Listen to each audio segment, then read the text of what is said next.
بانی P T I کی اہلیہ بشرا بی بی رہائی کے بعد پشاور پہنچ گئی. وزیر اعلیٰ ہاؤس میں قیام کریں گی. ذرائع کا کہنا ہے بشرا بی بی کا شوکت خانم اسپتال میں چیک اپ کروایا جائے گا.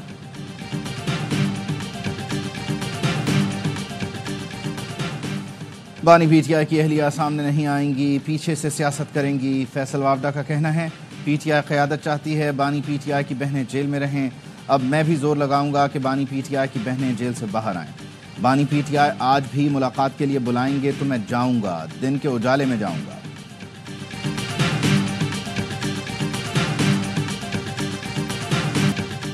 کوئی ڈیل نہیں ہوئی. بشرا بی بی کی رہائی میرٹ پر ہوئی. Chairman PTI barrister Gohar کہتے ہیں ایسا ممکن ہوتا تو وہ 9 ماہ جیل میں نہ رہتی. بانی پی ٹی آئی پر دباؤ ڈالنے کے لیے انہیں جیل میں رکھا گیا. بانی کی رہائی بھی میرٹ پر ہوگی لیکن کوئی ڈیل نہیں ہوگی.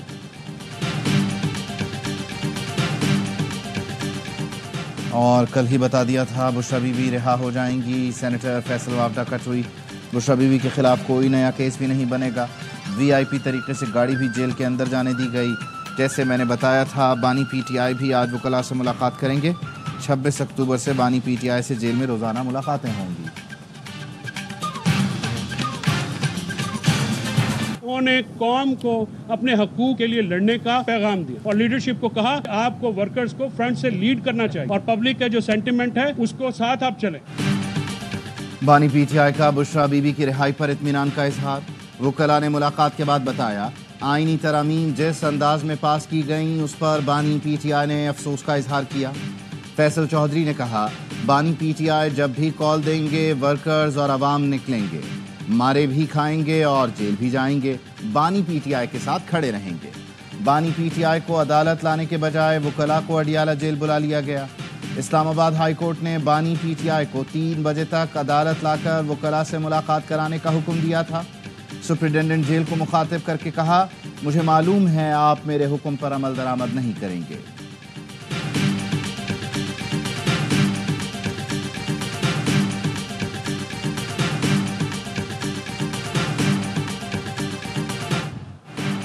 امریکی کانگریس کے 62 ارکان نے بانی پی ٹی آئی کی رہائی کے لیے صدر بائیڈن کو خط لکھ دیا. سابق وزیر اعظم سمیت سیاسی قیدیوں کو رہا کرانے کا مطالبہ. کہا پاکستانی حکومت سے بانی پی ٹی آئی کی حفاظت اور خیریت کی ضمانت لی جائے. امریکی سفارتکار بانی پی ٹی آئی سے جیل میں ملاقات کریں. پاکستان سے متعلق امریکی پالیسی میں انسانی حقوق کو مرکز بنایا جائے. دفتر خارجہ نے پاکستان کے اندرونی معاملات پر تبصرے کو سفارتی آداب کی خلاف ورزی قرار دے دیا. ترجمان نے کہا ایسے خطوط پاک امریکہ تعلقات اور باہمی احترام کے ساتھ مماثلت نہیں رکھتے.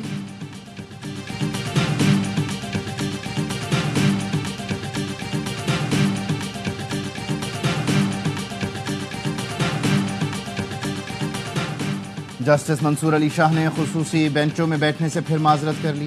چیف جسٹس قاضی فائز عیسیٰ کو ایک اور خط لکھ دیا. کہا پہلے بھی لکھا تھا ترمیمی آرڈیننس پر فل کورٹ بیٹھنے تک خصوصی بینچوں کا حصہ نہیں بنوں گا. خط میں سر تھامس مورے کا قول بھی نقل کیا جب سیاستدان عوامی فرائض کی خاطر ضمیر کو ترک کر دیتے ہیں تو وہ ملک کی تباہی کے مختصر راستے پر رہنمائی کرتے ہیں. ہم اقتدار میں رہتے ہوئے اکثر بھول جاتے ہیں کہ لوگ ہمارے اعمال کو دیکھ رہے ہیں. تاریخ کبھی معاف نہیں کرتی. جسٹس منصور علی شاہ آج عمرے کے لیے روانہ ہوں گے. کل چیف جسٹس قاضی فائز عیسیٰ کے فل کورٹ ریفرنس میں شرکت نہیں کریں گے.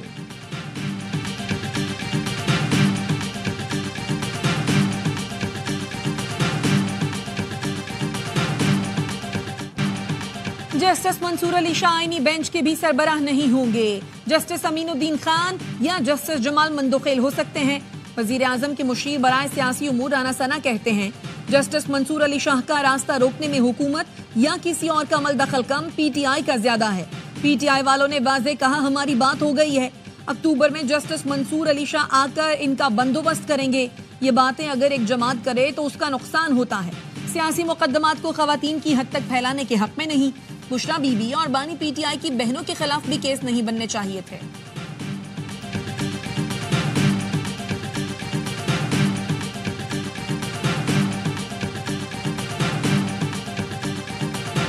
مجھے نہیں معلوم تھا کہ justice Mansoor Ali Shah chief justice نہیں بنیں گے. Chairman Peoples Party Bilawal Bhutto Zardari کا بی بی سی کو انٹرویو. کہا مولانا اور اپوزیشن کے بغیر بھی ہمارے نمبرز پورے تھے. ہم اپنی مرضی کی آئینی ترمیم لا سکتے تھے لیکن میثاق جمہوریت کا وعدہ پورا کرنا تھا. اسی لیے زور زبردستی نہیں چاہتے تھے۔ آئینی ترمیم جیسا بڑا کام کسی اور چیف جسٹس کی موجودگی میں ممکن نہیں تھا۔ آئینی عدالت کو جو اختیار دینے تھے وہ آئینی بینچ کو دے دیے۔ حکومت چاہتی تھی فوجی املاک پر حملہ کرنے والوں کا ٹرائل ملٹری کورٹ میں ہو۔ لوگوں نے کالا صاحب کے تصور کو ملٹری کورٹ سے جوڑا۔ ملٹری کورٹ سے متعلق سپریم کورٹ نے آئین کی تشریح کی۔ آرٹیکل 8 میں صرف ایک لفظ کی ترمیم کرنے جا رہے تھے جسے کالا سانپ بنا دیا گیا۔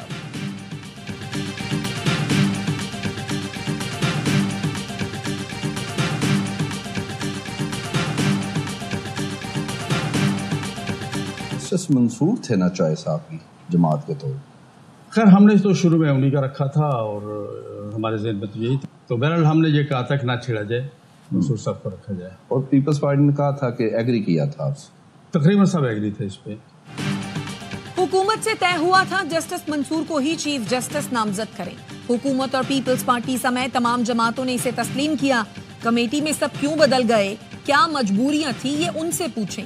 جمعیت علماء اسلام کے ترجمان اسلم غوری کہتے ہیں پی ٹی آئی کو حتمی مسودے میں 4 چیزوں پر اعتراض تھا، 2 ہم نے نکلوا دی۔ حکومتی مسودے سے اتنا کچھ نکال دیا آپ تصور نہیں کر سکتے۔ ہم نے فوجی عدالتوں، ججوں کی عمر، ہائی کورٹ ججز کی ٹرانسفر کے اختیارات، سپریم کورٹ کے فیصلوں کو پارلیمنٹ سے ختم کرانے جیسی ترامیم روکی۔ ہم نے کہا اداروں کو اتنا مضبوط بنائیں کہ ملک میں جمہوریت باقی رہ جائے۔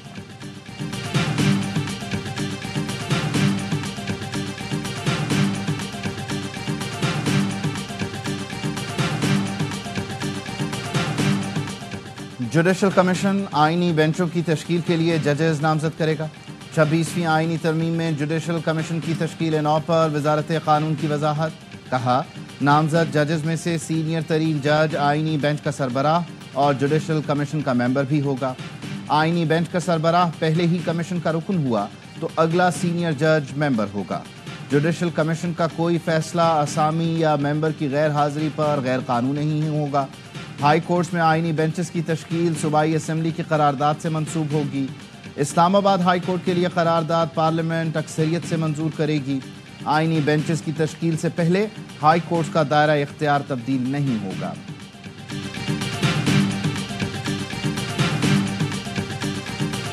پاکستان تحریک انصاف کے دوستوں سے شروع سے ہم یہ کہہ رہے تھے کہ وہ کسی بھی جال میں نہ آئیں۔ پی ٹی آئی کے دوست بار بار مولانا کے ساتھ کھڑے ہو کر یہ بات کہتے رہے کہ ہمیں مولانا کی تجاویز سے مکمل اتفاق ہے۔ جب انہیں مکمل اتفاق تھا تو مخالفت کیوں کی؟ تو اس کے نتیجے میں یہ پورا عمل ہی مشکوک ہو جاتا ہے۔ پی ٹی آئی نے سارا معاملہ ہی مشکوک کر دیا۔ اگر پی ٹی آئی کا آئینی ترمیم پر اتفاق تھا تو ووٹ کیوں نہیں دیا؟ پی ٹی آئی نے کمیٹی میں جانا نہیں تھا تو نام کیوں دیے؟ امیر جماعت اسلامی حافظ نعیم الرحمان کہتے ہیں لگتا ہے آئینی ترمیم پر تحریک انصاف والے ٹریپ ہوئے۔ پی ڈی ایم نے ملک کے عدالتی نظام کو تباہ کر دیا ہے۔ جماعت اسلامی 26ویں آئینی ترمیم کے خلاف عدالت جائے گی۔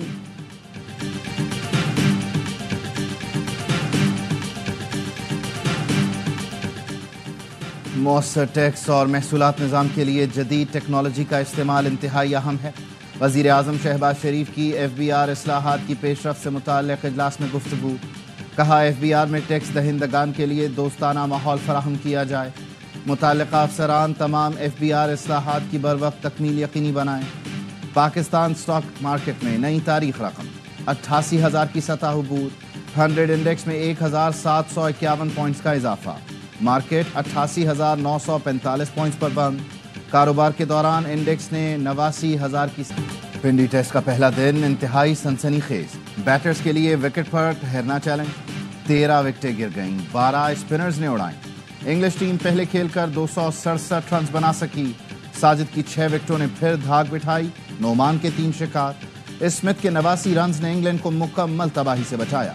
جواب میں پاکستان کی 3 وکٹیں گر گئیں۔ سائم، عبداللہ اور کامران نہ چل سکے۔ شان اور سعود کی دن کے اختتام تک مزاحمت۔ ٹوٹل 3 وکٹوں پر 73 ہو گیا۔ مہمان ٹیم کی برتری ختم کرنے کے لیے 194 رنز مزید درکار۔ میچ دیکھیں اے اسپورٹس پر براہ راست۔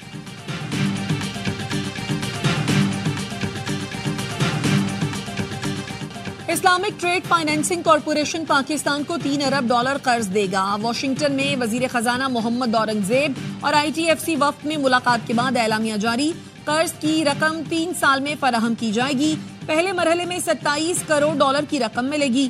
وزیر خزانہ محمد اورنگزیب کہتے ہیں پاکستان پر مجموعی قرضے 258 ارب ڈالر تک پہنچ چکے، معیشت میں قرضوں کا حصہ 69% ہو گیا ہے، تنخواہ دار طبقے کی مشکلات سے آگاہ ہیں، ان پر ٹیکسوں کا مزید بوجھ نہیں ڈال سکتے۔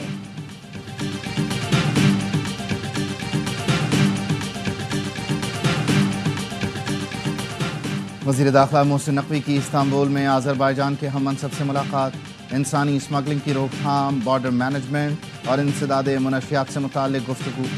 آذربائیجان کے وزیر داخلہ نے بحیرہ عرب میں منشیات برآمدگی آپریشن پر پاک بحریہ کو سراہا۔ محسن نقوی کی آذربائیجان کے وزیر داخلہ کو دورہ پاکستان کی دعوت، کہا دو طرفہ تعلقات میں مزید بہتری کے لیے کام کی ضرورت ہے۔ وزیر داخلہ نے استنبول انٹرنیشنل ایکسپو میں پاکستانی پویلین کا دورہ بھی کیا۔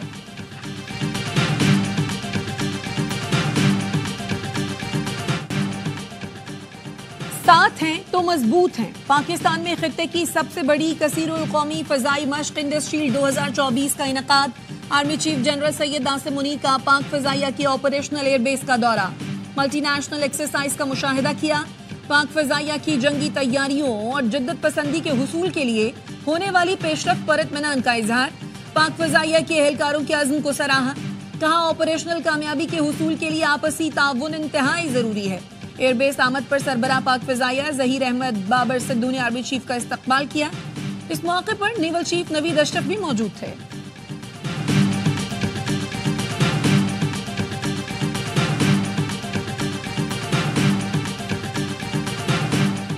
سیکیورٹی فورسز کا باجوڑ میں انٹیلیجنس بیسڈ آپریشن، 9 خوارج مارے گئے، ہلاک خارجیوں میں 2 خودکش بمبار اور انتہائی مطلوب سید محمد عرف قریشی استاد شامل۔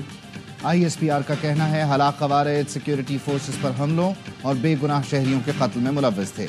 وزیر اعظم شہباز شریف کی باجوڑ میں کامیاب آپریشن پر سیکیورٹی فورسز کے افسران اور جوانوں کی پذیرائی، دہشت گردی کے ملک سے مکمل خاتمے تک جنگ جاری رکھیں گے۔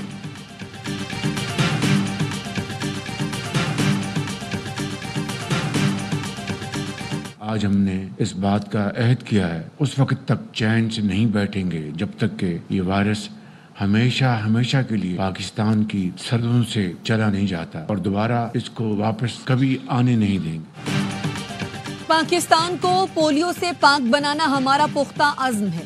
پولیو گلوبل ہیلتھ چیلنج ہے، اس کے سدباب کے لیے مشترکہ کوششیں درکار ہیں۔ وزیر اعظم شہباز شریف کا پولیو سے آگہی کے دن پر تقریب سے خطاب، کہا پاکستان کے ہیروز نے انسداد پولیو مہم کے دوران اپنی جانوں کا نذرانہ دیا۔ قوم شہید پولیو ورکرز اور ان کے لواحقین کو سلام پیش کرتی ہے، پولیو کے مکمل خاتمے تک چین سے نہیں بیٹھیں گے۔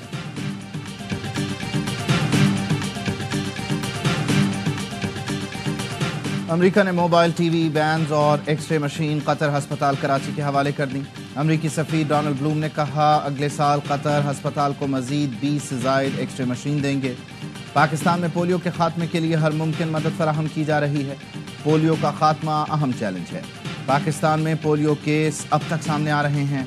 سیلاب سے متاثرہ علاقوں میں صحت سے متعلق کام کر رہے ہیں۔ پاکستان میں جاری منصوبوں میں شفافیت اولین ترجیح ہے۔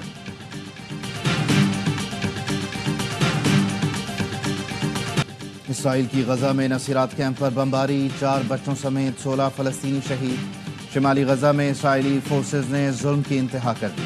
20 روز سے جاری محاصرے میں 770 افراد شہید، ہزاروں زخمی۔ اسرائیل کے لبنان پر بھی حملے جاری، جنوبی بیروت میں 17 مقامات پر بمباری، 3 لبنانی فوجیوں سمیت 28 افراد شہید، 6 عمارتیں تباہ۔ لبنانی سرحد پر حزب اللہ کے جوابی وار سے کئی اسرائیلی فوجی مارے گئے۔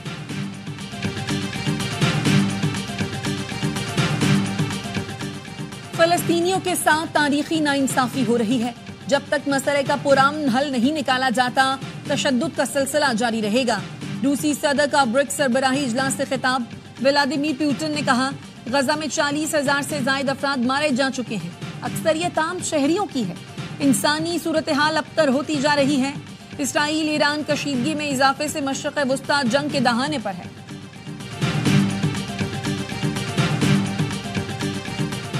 کراچی میں پولیس کا پنجاب بس اڈے کے قریب چھاپا، کباڑ کے گودام سے 1000 سے زائد موٹر سائیکلوں کے مختلف پارٹس برآمد، 2 ملزمان گرفتار۔